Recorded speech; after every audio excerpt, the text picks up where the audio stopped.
Mesdames, Messieurs, bonjour et merci d'être venus aussi nombreux pour notre 6e colloque en Psychopha. Alors j'ai d'abord une triste nouvelle quand même à vous donner, à vous informer. M. Plumekers ne pourra pas être là à ce colloque puisqu'il a dû être hospitalisé. Donc ce sera M. Lumoz, qui est son collègue, qui va le remplacer pour la conférence. C'est un colloque particulier aujourd'hui, puisqu'on va parler des enfants et adolescents mutants, en mutation, parce que c'est une nouvelle génération d'adolescents, d'enfants qui sont plus tout à fait comme ne serait-ce qu'il y a 5 ans. La société a changé, ils ont changé, et généralement, ils nous interpellent à plusieurs degrés, par rapport à l'autorité, par rapport à la sexualité, par rapport au désir, aux besoins. Donc, on constate que beaucoup de parents, d'éducateurs et de psy sont de plus en plus en décalage dans les institutions. Et le but de ce colloque est de pouvoir un peu qui sont-ils et comment mieux travailler avec cette nouvelle génération. Nous sommes, nous les adultes, face à une nouvelle génération d'enfants et d'adolescents en mutation. Alors cette génération montre des différences radicales dans son identité psychologique par rapport à celles qui l'ont précédée. Elle est porteuse de valeurs sociétales et culturelles complètement différentes de celles qui ont dominé ne serait-ce que le XXe siècle. Cette différence ne rentre pas à l'habituel fossé entre générations et à la classique crise d'adolescence. Les enfants et adolescents d'aujourd'hui vivent dans un univers de signification qui nous est largement étranger, ce qui entraîne perplexité, peur, incompréhension de la part des parents, des éducateurs et des psys. Devant des réactions non conformes à leurs attentes, ils sont déconcertés, inconscients de la rupture qui les sépare entre leurs enfants et les adolescents. Si les jeunes n'adhèrent plus à l'autorité traditionnelle, ils vont tenter de l'imposer avec toujours plus d'insistance, n'entraînant que des manifestations de révolte. Les enfants et adolescents ne sont plus prêts à se soumettre à l'autorité de type paternel, d'où les heurts entre jeunes et adultes entraînant des plaintes récurrentes. Ils n'obéissent plus, ils n'en font qu'à leur tête, ils ne respectent plus les consignes et ils nous parlent comme si nous étions leurs copains. Les adultes ressentent cette relation avec la jeunesse d'aujourd'hui comme une forme de rébellion ou de contestation, ce qui les amène à renchérir avec l'exigence de soumission, entraînant une spirale d'agressivité et de révolte. L'expérience montre que dès que les parents, éducateurs et psy disposent des éléments de compréhension nécessaires, des problèmes éducatifs et relationnels d'apparence insolubles trouvent le plus souvent et en peu de temps des solutions favorables pour l'ensemble des protagonistes. L'enjeu de ce colloque aujourd'hui est celui d'une co-construction des valeurs nouvelles et des critères éthiques. Alors comment améliorer la relation avec ces enfants et adolescents mutants? Comment inventer un nouveau pacte éducatif? C'est à ces questions que les conférenciers de ce colloque s'efforceront à nous expliquer et de nous aider à mieux la compréhension des enfants et adolescents en mutation. Voilà, donc c'était une petite présentation. Je vais laisser la parole à mon collègue Luc Farge, qui est directeur ou ex-directeur de la retraite. retraité belge, on va dire comme ça, de l'institution de retraite. Bon, je laisse M. Luc Farge qui va nous détailler sur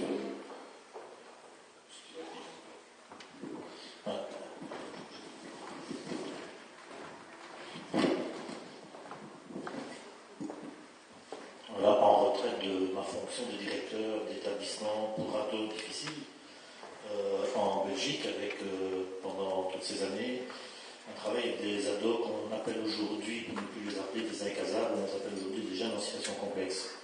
Ce qui va m'amener, moi, à prendre un côté par rapport à ce que vous venez d'entendre. Et si on parle des ados, si j'avais un titre à donner, j'aurais donné le titre « Ces ados qui flippent », parce que nous leur abandonnons le pouvoir. Voilà. Évoquer les jeunes en situation complexe renvoie immanquablement, je lis vite parce que j'ai un temps très compressé.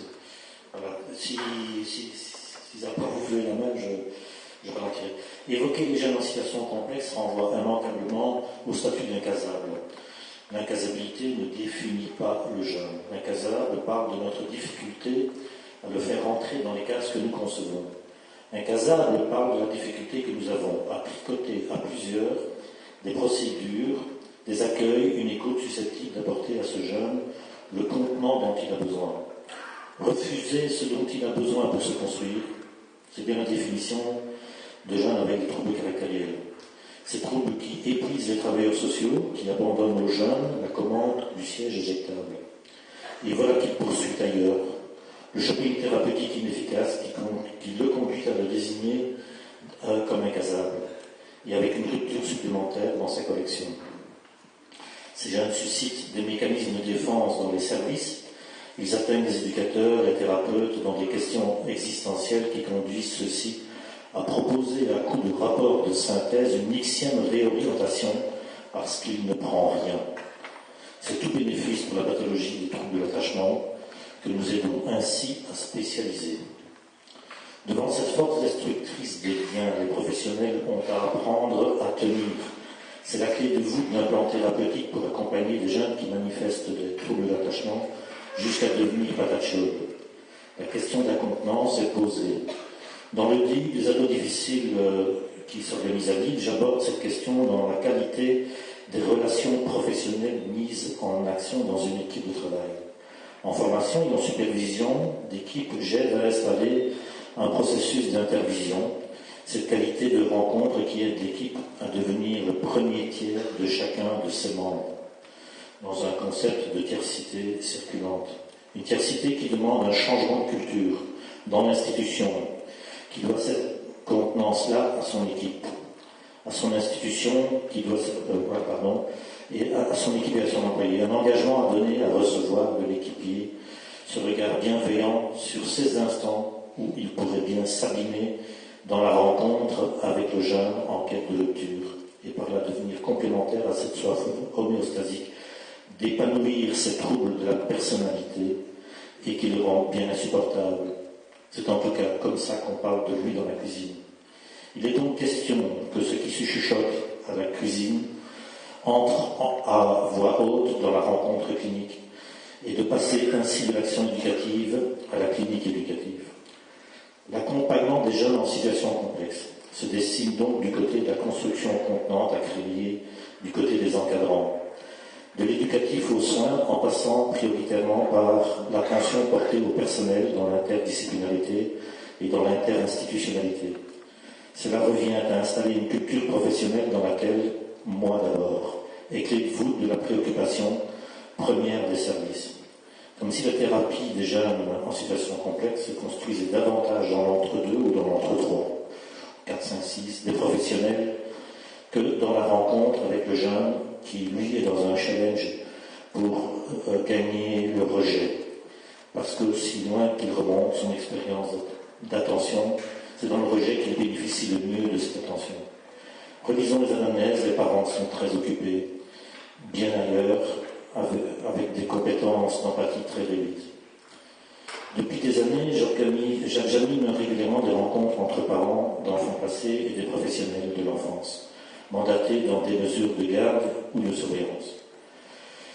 Cette expérience met en avant la nécessité d'un accompagnement intense des travailleurs sociaux qui ambitionnent d'accompagner ces familles qui se représentent ceux-ci comme des bras armés de la justice, qui les punit d'être de mauvais parents par une mesure de garde des enfants. Le minimum d'alliance requis impose au service enfance et à EMO l'organisation d'une authentique tiercité autour de leurs agents. Exercice rare qui exige des chefs de service une formation à la gestion du processus d'intervision déjà évoqué. Une fois de plus, c'est du côté de la contenance offerte au personnel que s'élabore la réponse à ces jeunes. Les autorités en charge de la protection de l'enfance s'inquiètent de la sortie des accompagnements spécialisés. D'autant plus maintenant qu'en raison des compressions budgétaires, on envisage de supprimer les aides à partir de 18 ans. Donc les APJM sont revus à la baisse. Les autorités s'inquiètent de ce qui va leur arriver à ces jeunes. En fonction de la qualité des services dont ils bénéficient, ils continueront ou non à coûter à la cohésion sociale. L'anticipation est la règle, et poser cette question d'entrée de jeu est incontournable. Si on ajoute que tenir est la condition du succès, tenir autour du jeune, il conviendra de construire la pratique de réseau avant de débuter le travail. Une construction contenante qui ferme les issues par lesquelles le personnel laisserait le jeune s'échapper de la proposition d'attachement qu'on tentera de lui offrir. Annoncer à un jeune qu'il est bienvenu avec toutes ses émotions est la condition du succès. Annonce qu'il vérifiera très rapidement. Il voudra connaître nos réponses lorsqu'il contacte ses émotions de type suicidaire ou homicidaire. Ce n'est pas à ce moment-là que le système que nous instituons à plusieurs services doit se construire. Il sera trop tard. Il en est de même de sa sortie, qui sera facilitée s'il a pu expérimenter un attachement fiable dans la permanence et la durée. Cette construction d'une pratique de réseau se tricote avec le jeune et son environnement et les services requis pour faire face aux tentatives d'ébranlement, aux vérifications lancées par le jeune. La pratique de réseau ne se prescrit pas. Elle se construit à chaque fois dans des rencontres pilotées selon un schéma de tiers circulant. Entrer dans cette pratique de réseau impose un engagement à échanger des regards, des référentiels, des propos sur le dysfonctionnement. Pas simple dans une culture où la frilosité émotionnelle est de mise au nom des politesses auxquelles s'astreignent les uns et les autres selon les mécanismes défensifs bien humains. À l'heure des compressions budgétaires, il nous faut augmenter le travail à plusieurs, ce qui est chronophage. Or, poussés par des logiques gestionnaires, nous sommes en recherche d'équilibre entre quantité et qualité, dans un moment historique marqué par la quantophrenie. Soyons attentifs à nous-mêmes, à nos équipes qui sont menacées, pour les raisons que je viens de dire, burn-out. Rien de neuf dans ma proposition, si ce n'est un autre thème de colloque, et plus vrai que jamais, parlez pas de vous, non, en fonction des métiers du psychomédico-social. Le thème, ce serait, moi d'abord, pour passer de l'action éducative à la clinique éducative. Je vous remercie.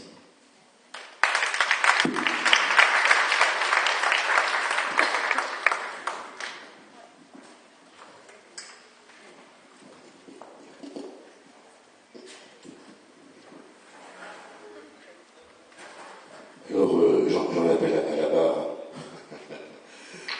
Monsieur Jean-Paul Caillard, donc tu es psychanalyste, thérapeute systémicien de la famille et du couple, membre titulaire de l'EFTA, psychanalyste, je l'ai dit, professeur honoraire des universités, formateur en approche systémique.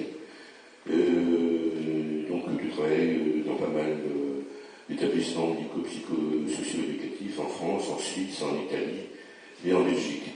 Alors tu es surtout l'auteur de livres Les adolescents et les enfants mutants. Et écoute, je te laisse la parole pour commencer ce colloque.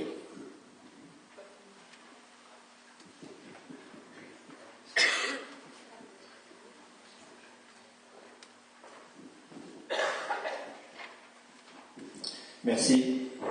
Bonjour à toutes et à tous. Je remercie les organisateurs d'avoir utilisé le titre de mon dernier bouquin pour illustrer le colloque. Alors, je voudrais lever une première ambiguïté qui est toujours présente en concernant nos enfants et nos adolescents mutants, c'est que nous avons toujours tendance à les considérer comme déviants et à parler des enfants en grande difficulté et de nos propres enfants en utilisant pratiquement les mêmes mots. Alors, je vais vous parler, moi, ce matin, de vos enfants. Ce que j'appelle les mutants standards. Et je ne vous parlerai pas du tout des enfants en grande difficulté, dont votre collègue vient de parler là. Je prends toujours soin de parler d'abord de nos propres enfants, parce que pour la quasi-totalité des nouvelles valeurs qu'ils incarnent, des nouveaux modes de fonctionnement, modes d'interaction, modes d'économie psychique, etc., nous avons toujours tendance à voir comme déviants des choses qui ne relèvent que de la nouvelle normalité. Je vais donc vous parler de la nouvelle normalité qui accompagne cette mutation sociétale. Et comme les organisateurs ont eu la gentillesse de poser un certain nombre de questions qui se trouvent dans le flyer qui a été distribué, je vais me contenter de répondre aux questions à partir de notre modèle. Première question, donc, qui est dans le flyer, pourquoi les questions de l'autorité de la hiérarchie face à cette nouvelle génération d'enfants et d'adolescents provoquent-elles les plus grandes inquiétudes dans la prise en charge éducative, thérapeutique et parentale? Réponse, la question de l'autorité d'abord, bien sûr. Il se trouve que c'est la mutation de notre société, qui a été très visible à partir du début des années 2000 en France en tout cas, puisque c'était un peu plus tôt en Europe du Nord, encore plus tôt chez les États-Unis, on imaginait qu'il n'y avait qu'une seule forme d'autorité. Ça durait depuis tellement longtemps, c'était à ce point que les hommes croyaient que c'était carrément génétique chez l'homme, pas chez la femme, ça va de soi. En fait, cette forme d'autorité, qui est l'autorité de notre paternel, elle est clairement datée, 462 avant Jésus-Christ. Pater familias, on utilise encore très couramment ce terme, pater familias.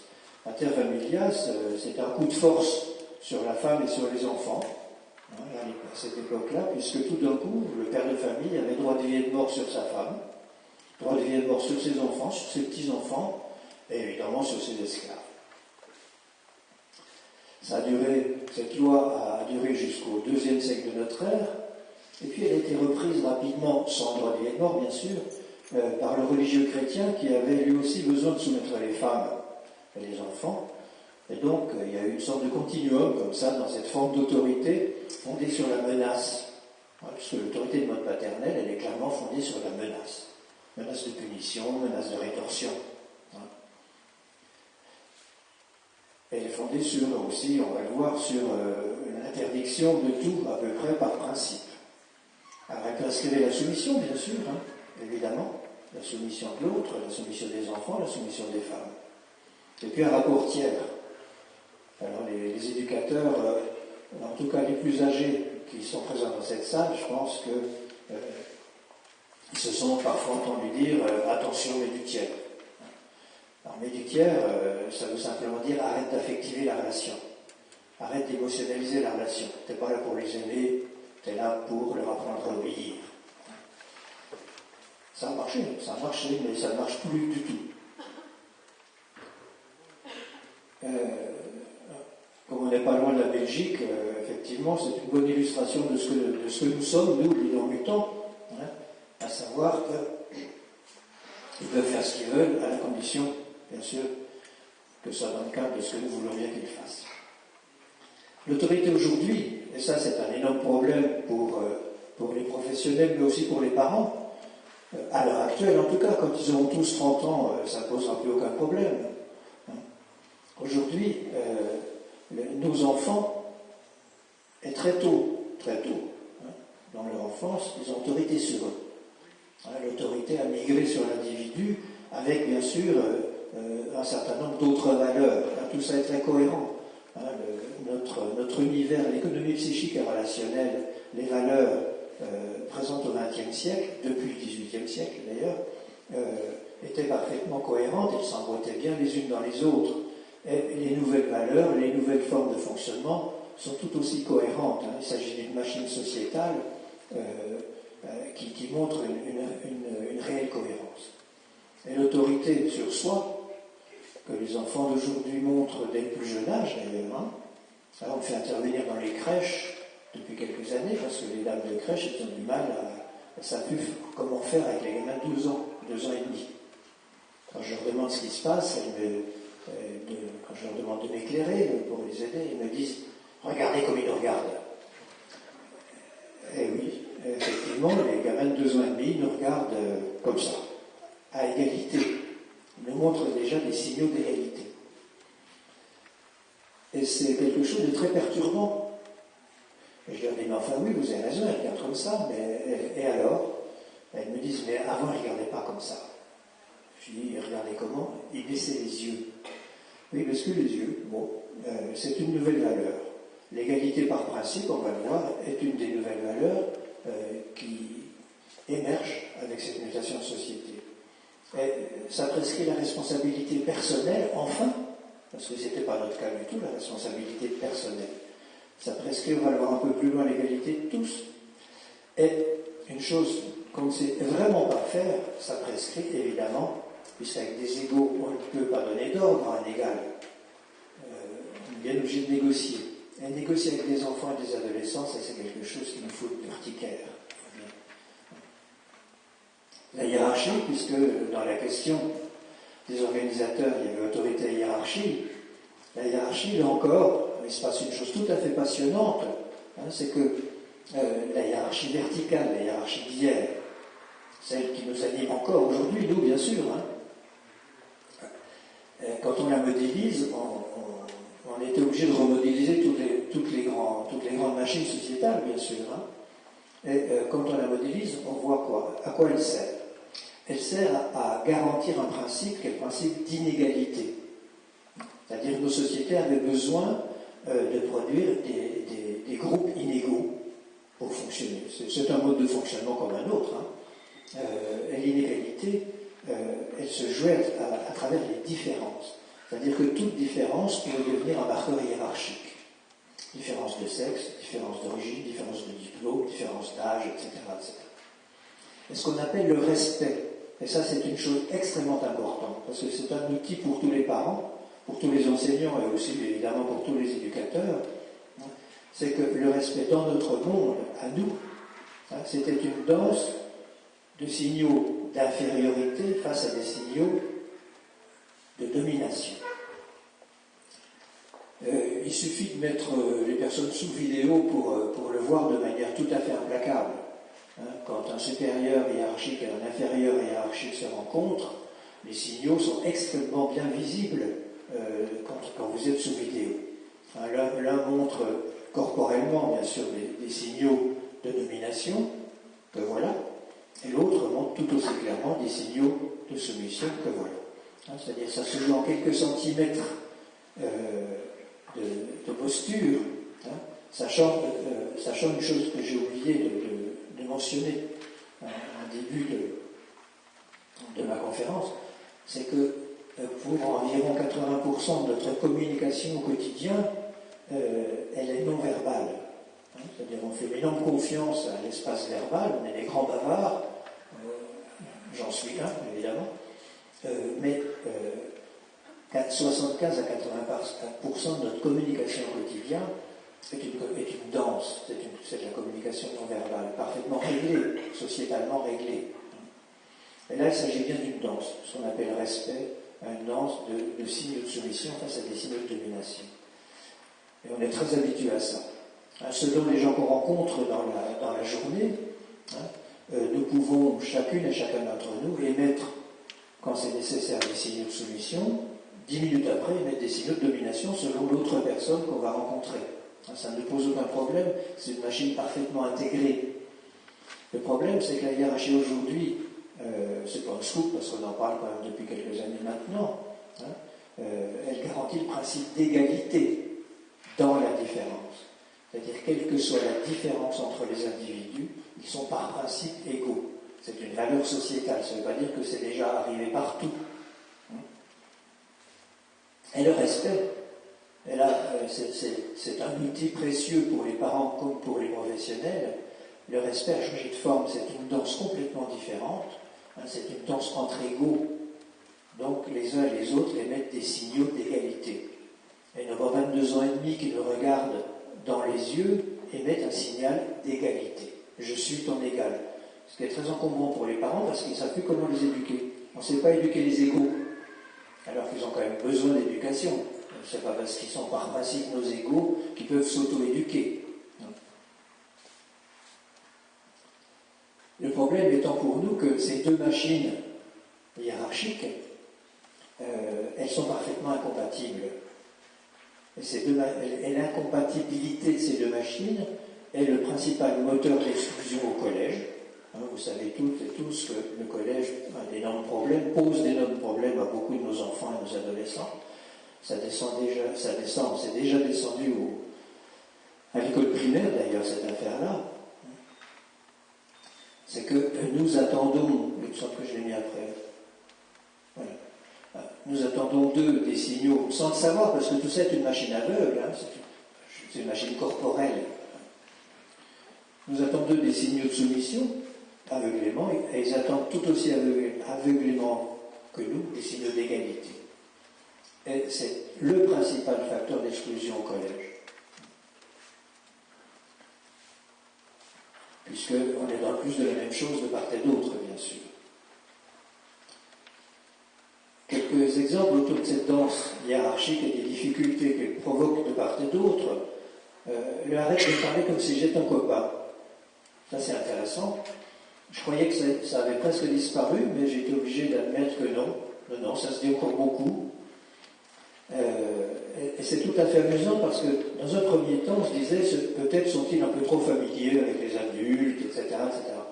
Et puis, en écoutant, en prenant des notes, on s'est aperçu que dans beaucoup de situations, les adolescents en question n'émettaient aucun terme familier, et pourtant l'adulte en face disait de parler comme si c'était pas copain.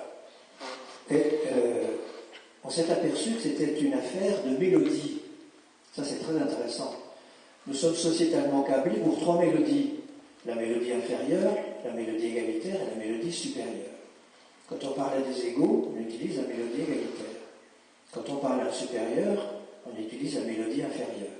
Et quand on parle à l'inférieur, on utilise la mélodie supérieure.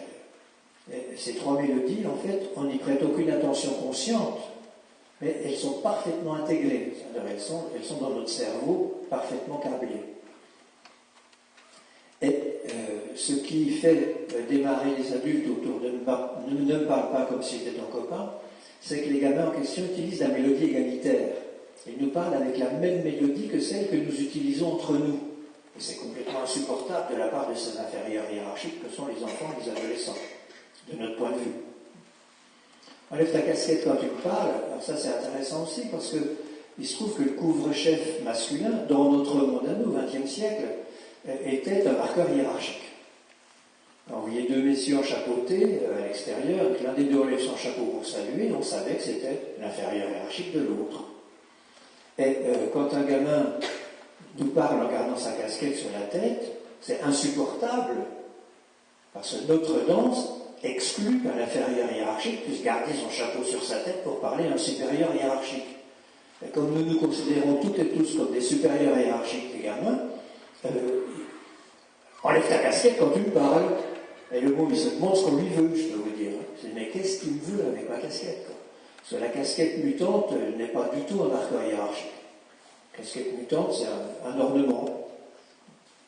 Elles sont très belles d'ailleurs, de toutes sortes. Alors ne me réponds pas, bien sûr, parce que si je lui dis enlève ta casquette quand tu me parles, s'il ouvre la bouche, c'est pour contester, ou pour poser une question, au pire. Donc tais-toi. Est-ce que tu as appris la politesse, etc. Et j'ai un petit test assez intéressant, parce que beaucoup d'entre nous me disent non, mais on n'est pas du tout verticaux avec les enfants, pas du tout, ni professionnellement, ni même à la maison. Et à ce moment-là, je vous piège. Parce que, qu'est-ce que vous dites quand vous avez dit à votre gamin ou à votre gamine, va te laver les dents et va prendre ta douche? Si elle ne bouge pas dans la minute, qu'est-ce qui se passe? Silence de mort. S'il ne bouge pas dans la minute, vous lui dites, t'as pas entendu ce que je t'ai dit? S'ils n'ont pas bougé dans la minute, vous voyez, nous sommes d'une verticalité, mais effrayante avec nos propres enfants. Dire qu'il est inimaginable de notre part qu'ils puissent avoir besoin de finir ce qu'ils étaient en train de faire avant d'aller se doucher. On en est encore là, en matière de verticalité.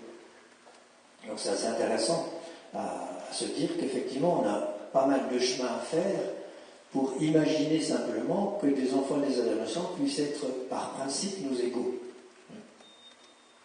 Ça va mieux ? La deuxième question, pourquoi le rapport à la culpabilité des ados d'aujourd'hui est très différent de celui des adultes? En quoi la culpabilité est de moins en moins un processus organisateur de leur rapport à l'autre? Là, il y a une ambiguïté que j'espère pouvoir lever rapidement. C'est que, en fait, nous sommes affublés d'une forme particulière de culpabilité, qui est la culpabilité fondamentale du religieux chrétien. Alors que pour eux, les choses en vont autrement. Alors je parle d'organes identitaires, je vais mentionner et illustrer chacun des termes que vous voyez là sur l'écran.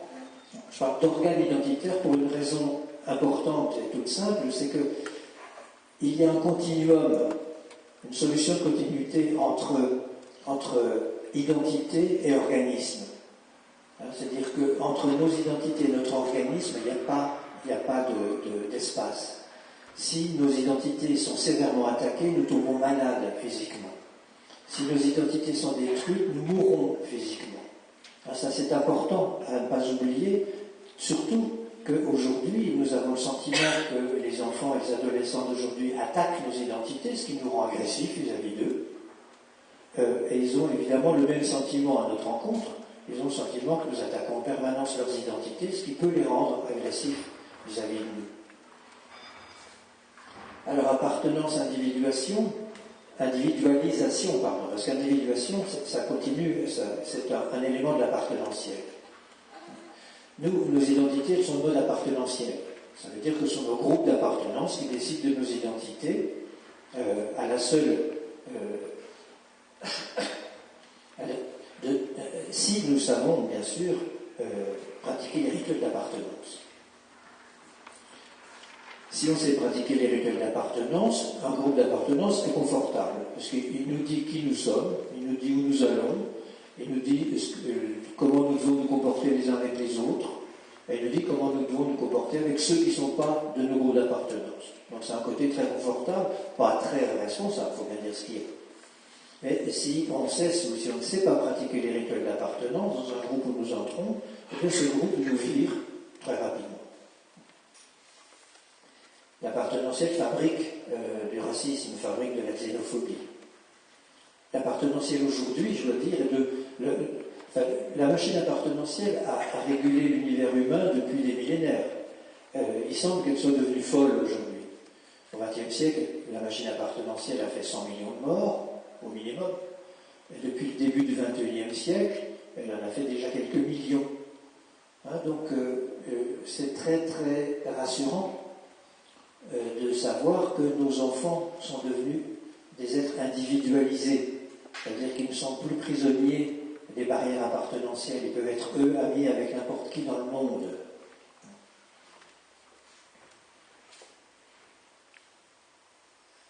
Hétéronomie, autonomie. On utilise beaucoup le terme autonomie avec un glissement logique, puisqu'on dit ils sont autonomes ou dépendants. On est dépendant ou indépendant, on est autonome ou hétéronome. Ça ne traite pas du tout de la même chose. Dépendance et indépendance, ça traite du lien. Je suis plus ou moins dépendant ou indépendant de quelqu'un ou de quelque chose. Alors que hétéronomie et autonomie, ça traite du rapport au savoir-faire, au savoir et aux valeurs. Nous, on est hétéronomes dans la mesure où on n'a pas la prétention de fabriquer les savoirs, le savoir-faire et les valeurs, on a la prétention de les transmettre. On se vit comme des transmetteurs de savoir, de savoir-faire, de savoir-être, de valeurs. Et l'apprentissage de tout ça, il est infiltré de moralisation. Tout se passe à partir de l'idée qu'une éducation se fabrique à coup de correction d'erreurs. Que ce soit à l'école, ou que ce soit à la maison, ou que ce soit dans les mecs ou dans les idées. Savoir que l'idée que pour qu'un enfant grandisse, il faut qu'il apprenne à corriger ses erreurs. Et bien sûr, tout ça sur un fond de culpabilité, ça va de soi. Puisqu'on est des coupables par principe, évidemment. Eux, ils sont autonomes, nos gamins. Les gamins sont autonomes, ils n'ont pas le choix, ils n'ont rien demandé à personne, on ne leur a pas demandé leur avis, Ils sont autonomes dans la mesure où, étant les premières générations dans une mutation de société, c'est-à-dire dans l'émergence d'une nouvelle forme sociétale, ils sont bien contraints, eux, de coproduire des nouveaux savoirs, des nouveaux savoir-faire et les nouvelles valeurs qu'ils incarnent. Et là, les choses changent complètement parce qu'en matière de culpabilité, ils ne sont plus du tout prisonniers de la culpabilité fondamentale. Ça, c'est important. Effectivement, oui, on est toujours surpris qu'ils soient si peu culpabilisables. Et ça nous chagrine, parce qu'on voudrait bien pouvoir faire en sorte qu'ils se sentent coupables. Parce que c'est en étant coupable qu'on peut changer, comprenez-vous? Ce qui est faux, hein, évidemment. Mais c'était vrai chez nous. C'est vrai chez nous. La culpabilité, la culpabilisation était un moteur éducatif et pédagogique extrêmement important. Et eux, ils ne sont plus du tout là-dedans. Bon, ça, j'aurais pas le temps ce matin, mais quand on étudie les formes d'intelligence, ça c'est de l'épistémologie en particulier, comme on étudie les formes d'intelligence, celle qui a émergé au XVIIIe siècle et qui est toujours la nôtre aujourd'hui, et celle qui est en train d'émerger aujourd'hui, ça sont les sciences qui fabriquent les formes d'intelligence. Hein, et les nouvelles sciences, qu'on appelle sciences de la complexité, hein, qui sont les sciences qui aujourd'hui, depuis le début, officiellement on va dire, hein, depuis le début des années 2000, sont en train de construire une nouvelle forme d'intelligence et de sensibilité dans laquelle l'erreur a beaucoup moins de place. Quand on remodélise les apprentissages aujourd'hui, on se dit, tiens, mais au fait, apprendre en corrigeant des erreurs, c'est plutôt rare. Ça nous arrive, mais c'est plutôt rare. Ce qui nous arrive le plus souvent dans nos apprentissages, c'est de nous appuyer sur les réussites. Je tâtonne, je réussis quelque chose et j'avance. Quand vous les voyez utiliser une tablette ou un smartphone, regardez-les, vous verrez qu'ils tâtonnent et ils avancent. Ils n'apprennent pas en corrigeant des erreurs. Mais nous, évidemment, peut-être plus maintenant, mais je me rappelle avec les premiers smartphones, les non-mutants prenaient la notice, 130 pages, hein, et puis ils disaient tout. Et puis après, ils ne savaient toujours pas utiliser les smartphones. Donc le gamin prenait les smartphones, faisait tchou tchou tchou tchou tchou, puis il dit voilà comment ça marche. Reconnaissance et visibilité. Nous, on a besoin de reconnaissance. On est appartenentiel, on est découpable par principe, et donc le centre, c'est l'autre. On est dans l'affirmation de l'autre en permanence. On a un besoin vital de reconnaissance. Hein. Notre sentiment d'existence, il est fonction du quota de reconnaissance qu'on a pu obtenir. Et si nous avons fait d'énormes efforts pour obtenir la reconnaissance de telle ou telle personne et que nous ne l'obtenons pas, ben nous tombons malades.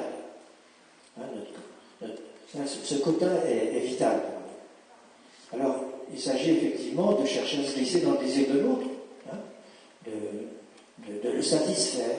Et quand on le satisfait, l'autre à qui on demande de la reconnaissance, il peut nous la donner. Mais tout ça par une posture de culpabilité par principe et évidemment une posture d'humilité. Nos gamins, mettons, eux, ils ont tout autant besoin que nous avons besoin de reconnaissance, ils ont besoin de se sentir visibles. Leur sentiment d'existence est fonction du quota de visibilité qu'ils obtiennent. Mais ils l'obtiennent, eux, ils sont obligés de la construire par eux-mêmes. Alors on n'est plus dans l'affirmation de l'autre, on est dans l'affirmation de soi. Nos enfants, ça c'est une nouvelle valeur aussi, nos petits mutants sont dans l'affirmation de soi. Ce qui fait qu'on leur dit, non mais arrêtez un petit peu avec cette forfanterie, cet orgueil, etc., etc. On veut les rabaisser, bien sûr. Parce qu'il faut quand même qu'ils se sentent un peu coupables et qu'ils fassent preuve d'humilité. Ben non, ils ne savent pas faire preuve d'humilité. Et quand vous réussissez à les humilier, eh bien vous détruisez leur estime de soi. On sait très bien faire ça. Ça, c'est un vrai problème d'ailleurs. Donc ils entreprennent par eux-mêmes de se rendre visibles. On ne les aide pas beaucoup, puisqu'on est plutôt à les combattre qu'à les aider. Il ne faut pas trop s'étonner si nos enfants d'aujourd'hui, pour se rendre visibles, font des choses qu'ils peuvent regretter ensuite. Et ça, c'est notre problème de parents. que nous n'assumons pas.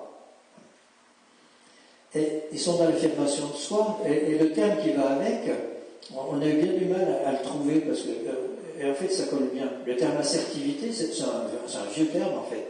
Ça signifie être capable de défendre ses opinions sans démolir celles des autres. Ce que nous ne savons pas faire. Le rapport au collectif, là aussi, il est extrêmement différent, puisque dans notre monde à nous, c'est le collectif qui produisait l'individu.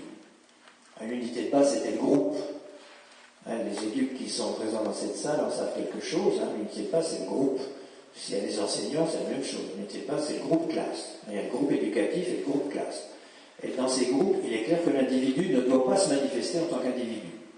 Parce que s'il demande quelque chose, d'abord s'il demande ça, et que je lui donne, il voudra ça, et tous les autres voudront pareil, et mon groupe est foutu. Donc je dis non. La réponse est non, par principe. Nous sommes dans le criticisme. Le criticisme, c'est cette compétence que nous avons à voir ce qui ne marche pas. C'est un élément de notre intelligence issu du XVIIIe siècle. Et on est évidemment dans la culpabilisation et dans la connotation négative. Et aujourd'hui, bien sûr que le groupe existe toujours, mais les groupes que nos enfants et nos adolescents produisent sont de formes très différentes. C'est-à-dire que là, ce sont des individus qui fabriquent du collectif. C'est plus le collectif qui les fabrique. Donc, l'unité de base, c'est plus le groupe. L'unité de base, c'est l'individu. Et dans les groupes que nous avons à gérer, en tant qu'éduc ou en tant qu'enseignant, il est clair que nous avons à comprendre ça, que chacun des individus que composent les groupes auxquels nous avons affaire, chacun d'entre eux a besoin de se sentir visible, individuellement. C'est juste une question de regard, en fait. Il suffit d'être dans la connotation positive, et généralement ça leur suffit. Et le type de groupe, pour en dire deux choses de plus, le type de groupe d'aujourd'hui sont des groupes qu'on peut qualifier de connectiques. Ils se connectent. Ce sont des groupes qui sont beaucoup plus instables, plus rapides à changer de forme que nos groupes à nous. Parce que dans nos groupes à nous, une fois qu'on appartient à un groupe, il faut être loyal vis-à-vis de ce groupe. Même si on n'a plus envie d'y être, même si on s'enquiquine un peu, ça nous est difficile d'en partir parce qu'on va se sentir déloyaux. Alors que eux, comme ce sont des groupes connectiques à base d'individus, le jour où un groupe ne convient plus à ma mise en visibilité de moi-même, je me déconnecte et je vais me connecter à un autre groupe. On a donc parlé déjà beaucoup de culpabilité, donc voilà pour clore deux formes de culpabilité. La nôtre, qui est fondamentale, et dont le moteur est la morale, et la leur, qui est une culpabilité auto-estimée. C'est eux qui doivent décider s'ils doivent se sentir coupables ou pas de ce qu'ils ont fait. Et ça, c'est à partir de l'éthique, d'une éthique. Un individu,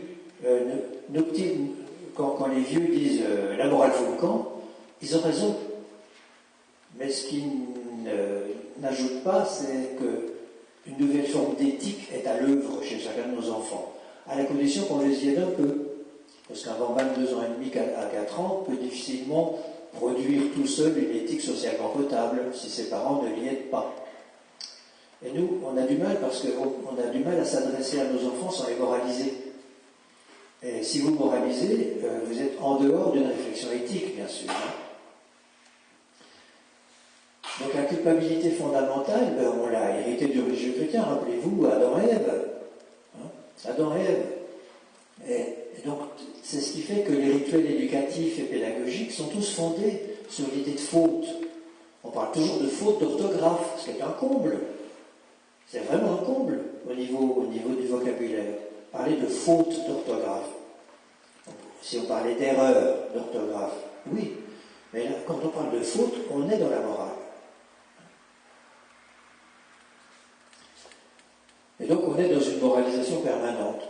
Écoutez vos collègues éducateurs qui êtes présents. On ne s'entend pas parler, c'est pour ça que je vous dis écoutez les collègues.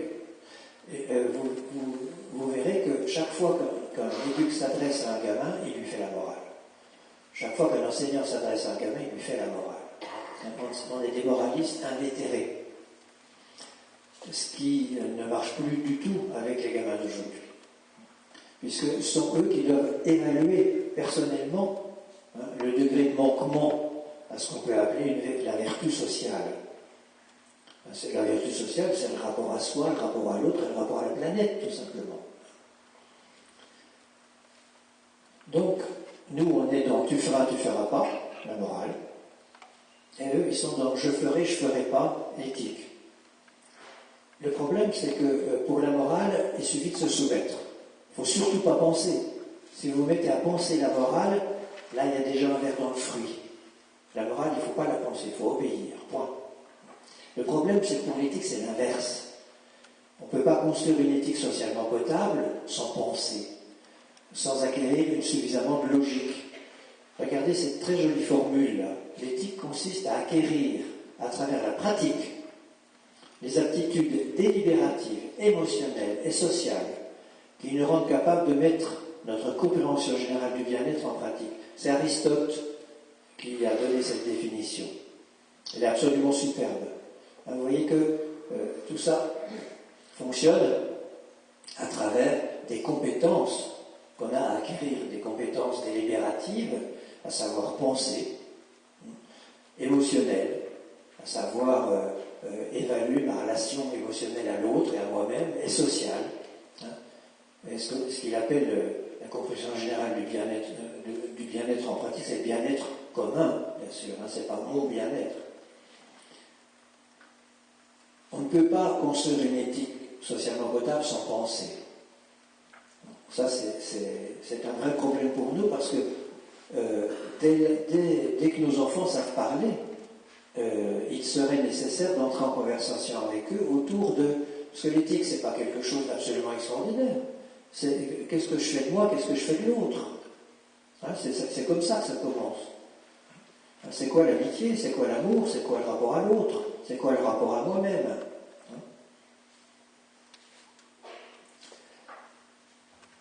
Et il est clair qu'on ne peut pas construire une éthique sans logique. Et d'ailleurs, Aristote s'y est pas trompé, il a été un grand logicien. Bon, j'espère que je ne vais pas trop vous choquer, mais si vous vous penchez sur la question, comme je l'ai fait, vous apercevrez que l'école n'a jamais appris à penser à qui que ce soit. Elle n'apprend pas à penser, l'école. Elle délivre des savoirs, tout fait, en général, clé en main, mais elle n'a jamais appris à penser, l'école. Et c'est pas tout à fait par hasard, c'est pas un défaut, ça fait partie de son rôle social à l'école. Et l'école de la République, si vous retournez au texte fondateur de la Troisième République, l'école de la République était faite pour fabriquer des soldats. C'est dans le texte fondateur. Donc éthique et logique, c'est complètement indissociable. Il s'agit de penser. Et c'est pas par hasard qu'effectivement, Aristote a travaillé sur le syllogisme, qui est la base nécessaire de l'opération de pensée, et puis aussi tout ce qu'on a pu travailler comme autre logique, qui peuvent se travailler, mais dès l'école maternelle, dès le CP. Alors que quand on parle de logique, c'est peut-être parfois en terminale, en philo, qu'on va en parler un petit peu, ce qui est une vraie catastrophe. Et ça, je vais passer ça. La troisième question. Pourquoi la notion d'interdit reste-t-elle liée à l'idée de transgression? Pour eux, aujourd'hui, tout est possible par principe. On va voir ça. C'est pas tout à fait vrai. Alors, dans l'autorité de notre paternelle, celle dans laquelle nous sommes et pour laquelle nous prions qu'un jour qu'elle puisse être restaurée, ce qui n'arrivera pas. Ce qui n'arrivera pas.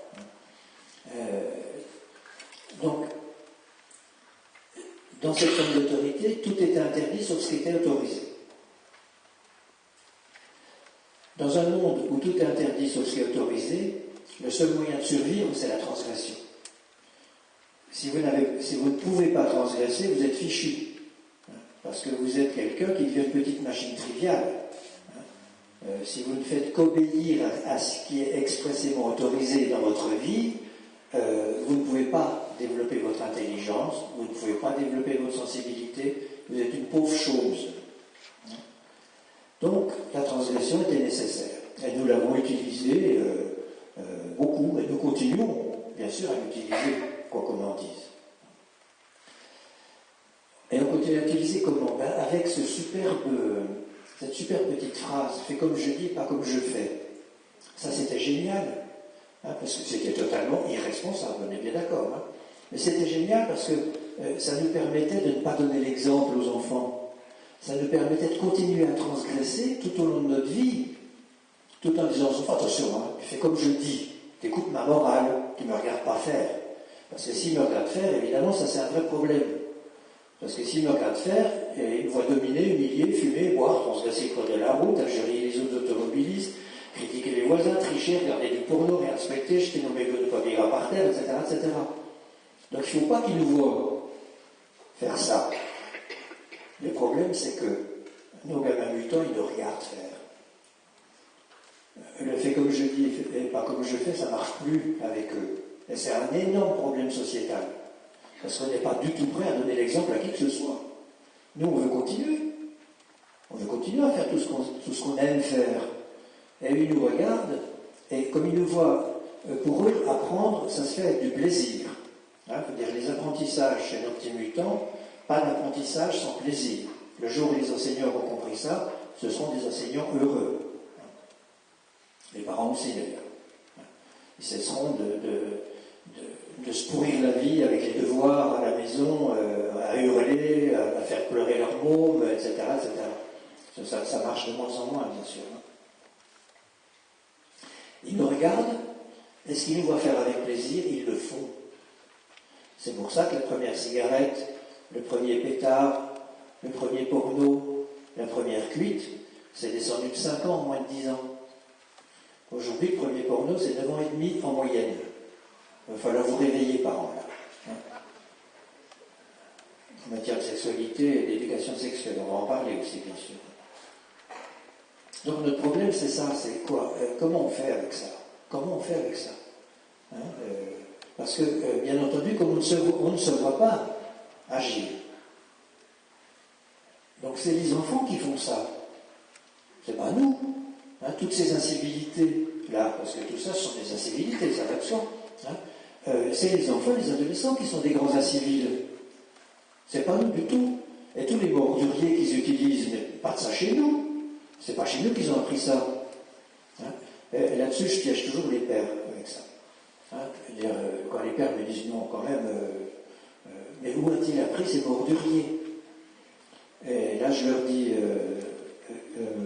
chez vous probablement pas, mais quand vous êtes en voiture et qu'une autre voiture frôle votre voiture, vous fait une légère queue de poisson, et là, c'est le gamin qui répond. Le gamin, il dit, mon père, il gueule, enculé! Et je dis, évidemment, au père en question, lui, il ne l'a pas appris à la maison.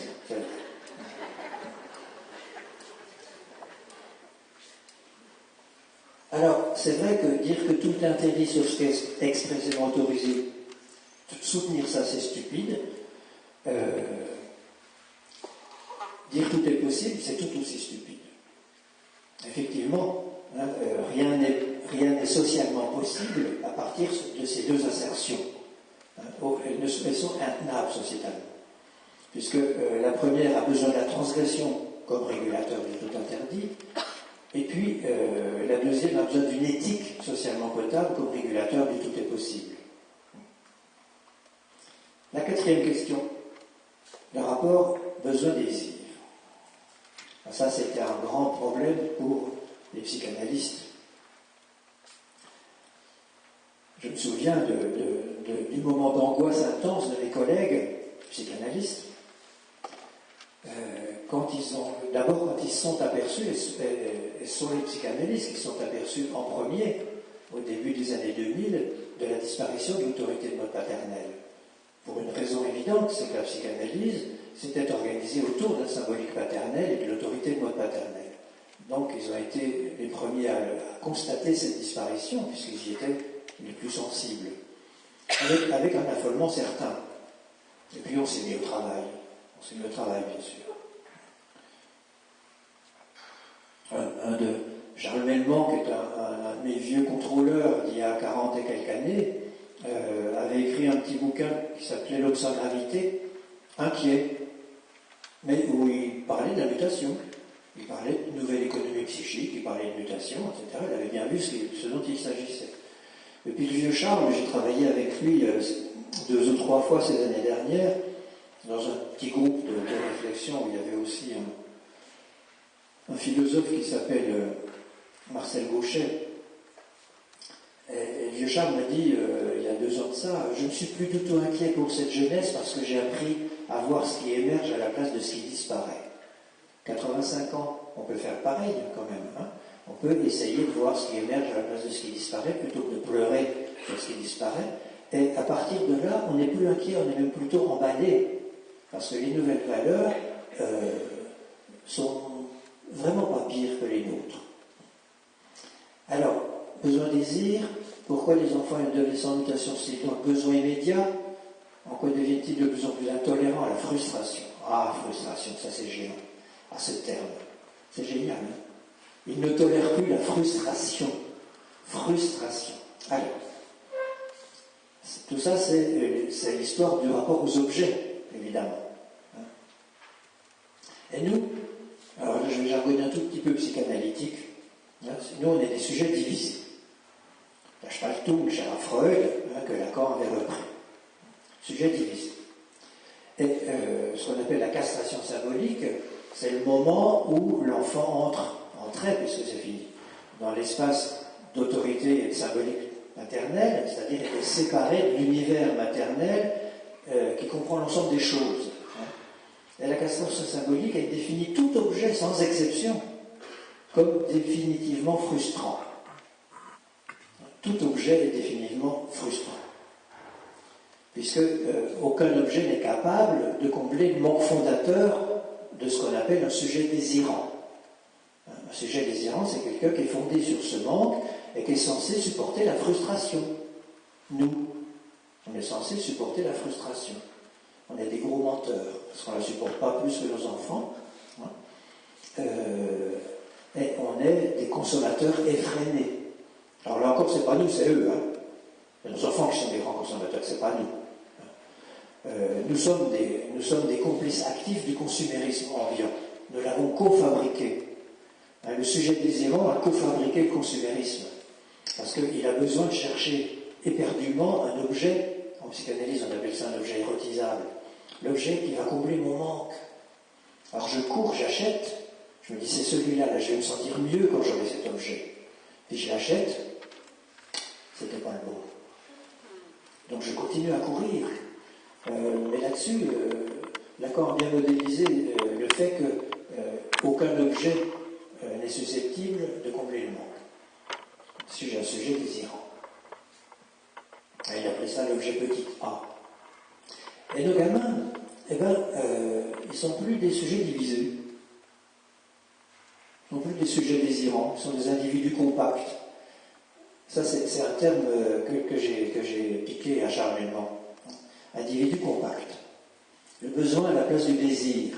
Alors là, c'est un affolement aussi chez les psychanalystes, parce que le besoin c'est animal, le désir c'est humain, etc., etc.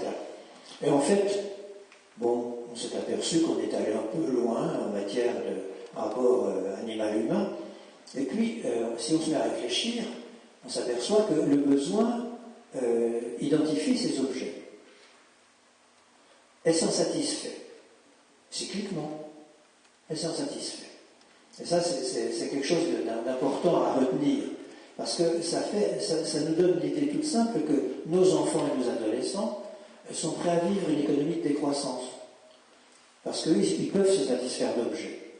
Alors, bien sûr que nous sommes malheureusement complices du consumérisme ambiant et de ce qu'on appelle...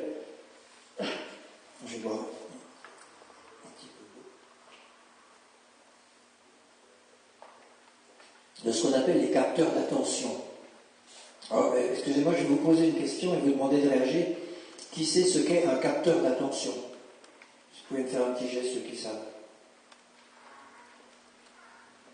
Comme d'hab, personne. C'est normal, c'est normal. C'est normal.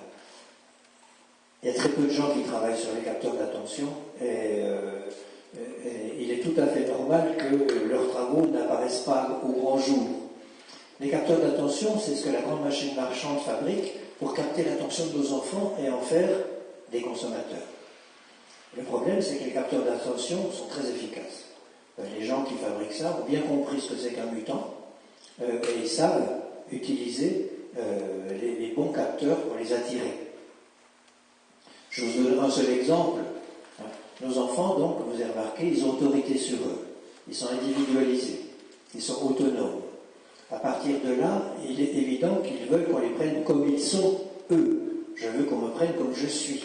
Je ne veux pas qu'on me dise t'es un élève, t'es un patient, t'es un cassos, etc. Non. Je vais prendre comme je suis. Moi, Kevin ou Alan, un tel. Quel capteur d'attention a une réussite absolue avec ces gamins-là, avec cette valeur? Venez comme vous êtes. Venez comme vous êtes. On ne se rend pas compte à quel point le venez comme vous êtes est un aimant à mutant. C'est le seul endroit où on leur délivre ce message-là. C'est le seul endroit où ils ont le droit d'aller comme ils sont. Enfin, théoriquement, parce que c'est pour les avoir, évidemment, on est bien d'accord. Il serait temps que nous autres, adultes, parents et professionnels, soyons capables de leur dire « Viens comme tu es ». Viens comme tu es, je te prends comme tu es, avec tous tes problèmes. Si tu entres dans une ex-sanité, par exemple, là je ne parle pas d'un petit mutant standard, mais en famille aussi, que les parents puissent dire nous t'acceptons comme tu es, c'est-à-dire dans ta différence de ce que nous sommes. Parce que tes valeurs, nous avons bien vu qu'elles ne sont pas les nôtres, tes façons de communiquer ne sont pas les nôtres, et nous t'acceptons tel que tu es. Ça leur ferait tout drôle, effectivement. Et vous verriez que les relations entre vous et vos enfants deviendraient très agréables. Mais le problème, c'est celui-là, c'est la question de l'éducation. C'est vrai qu'on est dans un retard terrible en ce qui concerne la réflexion éthique. La réflexion éthique, c'est tout simple. C'est que avec nos enfants, pouvoir simplement leur dire « Peux-tu me faire comprendre ce qui fait que tu vas décider de faire ça ou de ne pas le faire ?» Me faire comprendre, pas m'expliquer. C'est tout simple, le travail sur l'éthique, puisqu'il s'agit de faire ou pas faire, et d'avoir pensé ça. Quand je travaille avec des harceleurs et des harceleuses, c'est tout à fait intéressant ça, parce que c'est là qu'on voit l'éthique 0. Ou même moins 10. Puisque quand je leur dis, pouvez-vous me faire comprendre ce qui vous a décidé à faire ça à tel ou tel autre camarade? Et ils me répondent tous invariablement, j'ai pas décidé. Je dis, ah bon? Je dis, pourtant vous l'avez fait. Ça veut dire que vous avez décidé de le faire. Ben non, j'ai pas décidé. C'est très intéressant cette réponse. Très intéressant. Ils n'ont pas décidé. En fait, bien sûr que si qu'ils ont décidé, mais sans le penser.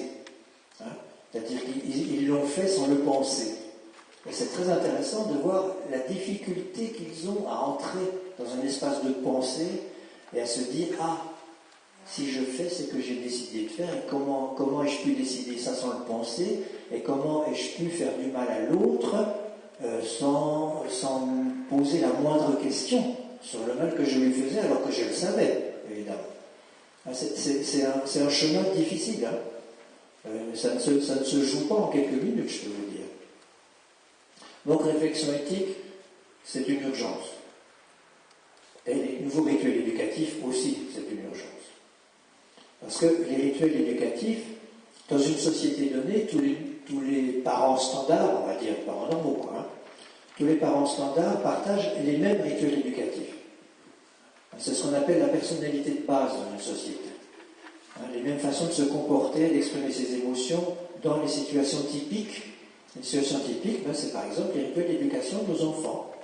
Et tous les parents standards pratiquent les mêmes rituels d'éducation dans une société et une époque donnée. Et tous les rituels d'éducation sont chargés de gérer ça. L'agressivité, les émotions, la sexualité, le rapport à l'autre, le rapport à soi, le rapport au savoir, le rapport au plaisir. Il n'y a pas de société dans laquelle les rituels éducatifs ne gèrent pas ça, mais d'une manière très différente selon les sociétés et les époques, bien sûr. Alors pour l'agressivité, dans notre société à nous, bien sûr, c'est apprendre à parler plutôt que taper. La régulation des émotions, c'est apprendre à s'apaiser. Il ne vous n'échappe pas qu'un enfant qui ne sait pas inhiber son agressivité et réguler ses émotions est un enfant mal socialisable. Ça ne vous échappe pas, ça. Alors, les rituels de socialisation dans notre monde à nous, XXe siècle, ils se jouaient à partir d'une compétence à se soumettre à l'autorité. Un enfant qui savait se soumettre à l'autorité était un enfant socialisable et il devenait un adulte capable d'exercer l'autorité. C'était un mode de transmission. Et de faire chercher, à savoir inhiber l'agressivité, réguler les émotions, etc., fonctionnait très bien. Ça marchait. Le problème, c'est que, ça se jouait essentiellement dans l'entrée de l'enfant dans l'espace paternel. Tant que l'enfant était dans l'espace maternel, la mère n'avait pas la prétention d'être dans tout est interdit sauf ce qui est autorisé. La mère, qu'est-ce qu'elle faisait? Elle accompagnait l'enfant dans ses apprentissages sur un mode relativement autonome. Je te protège, je te rassure, et tu peux apprendre à marcher, tu peux apprendre à patouiller, tu peux apprendre, etc. Et puis, l'enfant entrait dans l'espace de mode paternel, castration symbolique, consécration de ça avec le CP. L'enfant arrive, rappelez-vous de votre CP. L'enfant arrive en CP, plus le droit de bouger, plus le droit de parler, plus le droit de rien faire. Tu ne peux fonctionner que sur autorisation. Tout est interdit sauf ce qui est autorisé. Et ça marchait, donc c'était parfaitement cohérent avec la société du XVIIIe, XXe siècle, donc ça marchait très bien. Le problème, c'est qu'aujourd'hui, la machine à socialiser a changé de place. Aujourd'hui, elle est dans l'espace maternel. Et c'est entre 2 et 5 ans que les choses se jouent, non plus à travers tout est interdit, mais à travers quelques non négociables jamais négociés. Et ça, les parents non mutants ne savent pas trop le faire. Et ils attendent, pour beaucoup d'entre eux, ils attendent malheureusement que l'enfant ait 5 ans, 6 ans pour commencer à exercer une autorité verticale qui ne fonctionne plus. Ce qui nous donne beaucoup de clientèle. Merci. Et les faire chercher est toujours le même et fonctionne bien. Et c'est pas tout à fait par hasard si on voit aujourd'hui tant de jeunes ados qui ne savent pas gérer leur agressivité et leurs émotions, c'est que malheureusement pour eux, ils n'ont pas bénéficié des quelques non négociables. En temps voulu. Frustration. Pour finir là-dessus, la frustration. Alors, la frustration, c'est imposé de l'extérieur. Et nous entrons dans un univers où la frustration est remplacée par la capacité à se priver ou à se contraindre personnellement. Rappelez-vous, ils ont autorité sur eux-mêmes, ils sont autonomes, ils sont individualisés. Et ils sont égaux à qui que ce soit d'autre. Donc les choses changent beaucoup. Bien sûr qu'ils sont intolérants à la frustration, parce que la frustration, c'est quelque chose qui relève à la fois de la culpabilisation par principe et à la fois d'une autorité verticale.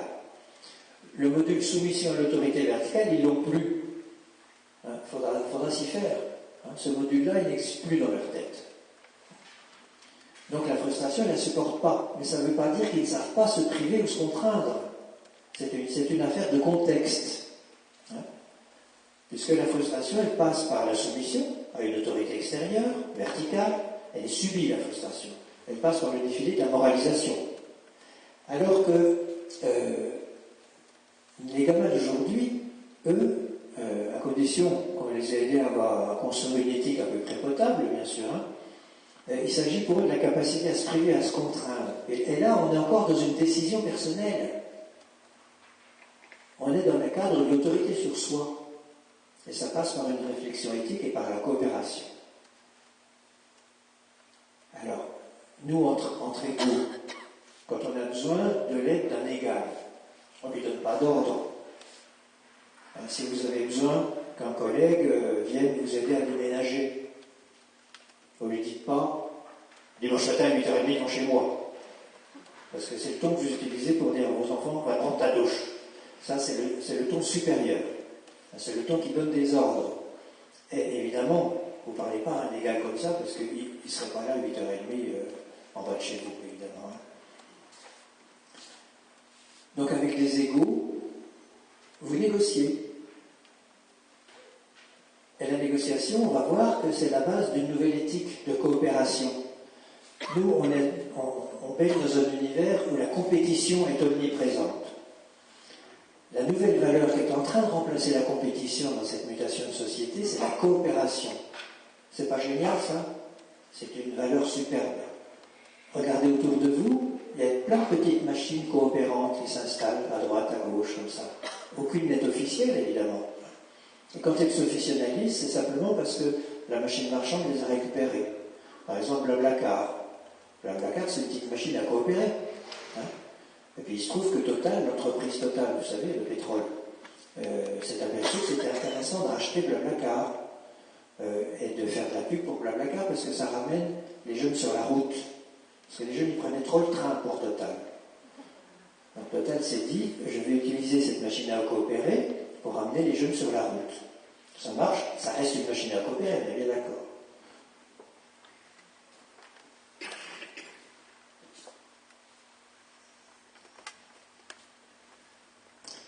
Là, si on parle en termes de logique, la négociation dans notre monde à nous, elle ressemble plutôt à ce qu'on appelle des jeux à somme nulle, c'est-à-dire qu'il faut un gagnant et un perdant. Le plus malheur a gagné, ou le plus fort, le plus puissant aura gagné, l'autre aura perdu. Donc on est toujours dans la compétition comme valeur centrale. Dans le monde émergent, et là c'est très intéressant, une nouvelle forme de logique est possible en matière de négociation. On est dans quelque chose qui est de l'ordre des jeux à somme non nulle, c'est-à-dire soit les deux gagnent,